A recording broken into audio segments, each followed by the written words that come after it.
তারেক জিয়া প্রধানমন্ত্রী পদে থাকার যোগ্যতা হারিয়েছেন এবং সেটা সাংবিধানিক ভাবে সে বিষয়ে ব্যাখ্যা করব। আরো গুরুত্বপূর্ণ বিষয় শুরু করবো একটা খুবই মর্মান্তিক একটা বিষয় নিয়ে। এটার ভুক্তভোগী দেশের লক্ষ লক্ষ মানুষ, পরিবার। এটা হচ্ছে ব্যাংকে টাকা রেখে টাকা পাচ্ছে না, টাকা তুলতে পারছে না, কারণ ব্যাংকে টাকা নেই। এখন কথা হচ্ছে, গতকাল এরকম ঘটনা তো বহু আছে, আবার নতুন করে এই কথাটা সামনে আনার কারণ হচ্ছে গতকাল চট্টগ্রামে টাকা তোলার, টাকা দেওয়ার দাবিতে ব্যাংক ঘেরাও করেছেন। এখানে একজন ভদ্রলোক টাকা ব্যাংক থেকে দিচ্ছে না, সে নিজে একজন ওপেন হার্ট সার্জারি করা মানুষ এবং তার মা হসপিটালে, অনেক টাকা লাগবে তার মায়ের চিকিৎসার জন্য। সেই মায়ের চিকিৎসা করার কাগজপত্র, চিকিৎসকের হসপিটালে ভর্তি সমস্ত কাগজপত্র সবকিছু দেখানোর পরেও তারা টাকা দিচ্ছে না। তারা বলে ঢাকায় যোগাযোগ করতে হবে, দেখে যায় কিনা, টাকা তো নয়, ব্যবস্থা করতে হবে। এটা তো একজনের হাজারি, একজনের ব্যক্তিগত সমস্যা, পারিবারিক সমস্যা, এবং সন্তানের সামনে তার মা, বাবা, সন্তান, তার সন্তান টাকার অভাবে, টাকা আছে কিন্তু টাকার অভাবে চিকিৎসা করতে পারবে না, তারপরে কোনো দুর্ঘটনা ঘটবে, এটা কার সহ্য হয়? এরকম একটি সমাজে আমরা এখন বাস করছি যে ব্যাংকে টাকা রেখে সেই টাকা উঠাতে পারতেছে না, তার নিজের প্রয়োজনে, নিজের কঠিন জীবনের কঠিন সময়ে সেই টাকা ব্যবহার করতে পারছে না। কলঙ্কজনক হচ্ছে বিদ্যার ভাষা মান্য এই ধরনের ঘটনা শোনার পরে। তবে এই ঘটনা তো আরো অনেক আগের থেকে, আপনারা বেশ কিছু মাস আগের থেকে আপনারা শুনে আসছেন, বা এক বছর দেড় বছর পর্যন্ত শুনে আসছেন, ইউনুসের আমলের থেকেই শুনে আসছেন। কিন্তু তারেক জিয়া ক্ষমতা দখলের পরেও এর কোনো উন্নতি হয়নি। তারা অনেক বড় বড় কথা বলতে পারে, ব্যাংক ব্যবস্থা এই করেছে, ব্যাংক ব্যবস্থা ওই করেছে, সেই করেছে, মানে মিথ্যাচার করে মানুষকে যা বোঝানোর প্রয়োজন।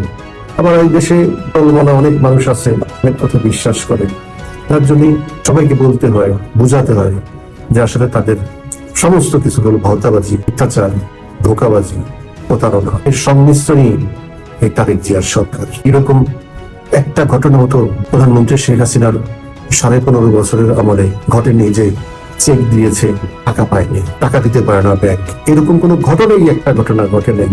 আর এখন উজাড় করে এখন ব্যাংক খালি করে মানুষকে নিঃস্ব করে দিয়েছে। মানুষের সারা জীবনের পুঁজি ব্যাংকে জমা রেখেছে, ফিক্সড ডিপোজিট করেছে, সেই টাকা তারা এখন তুলতে পারতেছে। কি একটা দুর্বিষহ জীবন মানুষ পার করছে। দেখেন হুমায়ুন কবির পররাষ্ট্র প্রতিমন্ত্রী, ছিল পররাষ্ট্র উপদেষ্টা, তাকে নিয়ে আমি লিখেছি গত পরশুদিন। হুমায়ুন কবির যুক্তরাজ্যের ব্রিটেনের নাগরিক, সে কিভাবে মন্ত্রিত্ব গ্রহণ করে, কি মন্ত্রী ছেড়ে দিয়েছে, কি নাগরিকত্ব ত্যাগ করেছে। শুধু সেই না, পররাষ্ট্র মন্ত্রণালয় আপনাদেরকে বলেছি এবং আমার লেখাও লিখেছি, পররাষ্ট্র মন্ত্রণালয় 3 জনই বিদেশি নাগরিক। পররাষ্ট্রমন্ত্রী খলিল, তার নাম রজার খলিল হিসাবে আমেরিকান নাগরিক, শামা ওবায়দ ইসলাম সেও আমেরিকান নাগরিক। এখন কথা হচ্ছে হুমায়ুনকে নিয়ে বিষয়টি সামনে এসেছে এবং এখন প্রপার হচ্ছে, আলোচনা হচ্ছে। আমার পরশুদিনের লেখার পরে গতকালকে এক সাংবাদিক, যদিও প্রথম আলো লিখেছে, গতকালকে এক সাংবাদিক প্রশ্ন করেছে হুমায়ুন কবিরকে, আপনি ব্রিটিশ নাগরিকত্ব ছেড়েছেন, মানে ব্রিটেনের নাগরিকত্ব ছেড়েছেন কিনা। তিনি সেই উত্তর দেননি। সেই উত্তর না দিয়ে উল্টা সাংবাদিকদের উপরে চড়াও হয়েছে, আজে বাজে কথা বলেছে।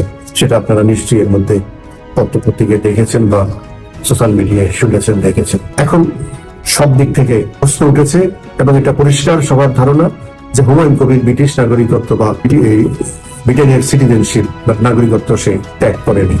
কারণ ব্রিটেনে সে ছোটবেলার থেকে একদম 2.5 বছর বয়সে সে ব্রিটেনে তার বাবা মার সাথে গিয়েছে, সেখানে সে পড়াশোনা করেছে, যাই করেছে। তারপরে সে ওখানে রাজনীতি করতো, লেবার পার্টির রাজনীতি করতো, সেখানে কাউন্সিলর হয়েছে, মেয়র হয়েছে। তো এগুলি তো নাগরিক ছাড়া হতে পারে না। তো সেটা তো ওনার নাগরিকত্ব ব্রিটিশ, সে যে ব্রিটিশ এই ব্যাপারে কোনো সন্দেহ কারো নাই, উনি নিজেও বলেন না।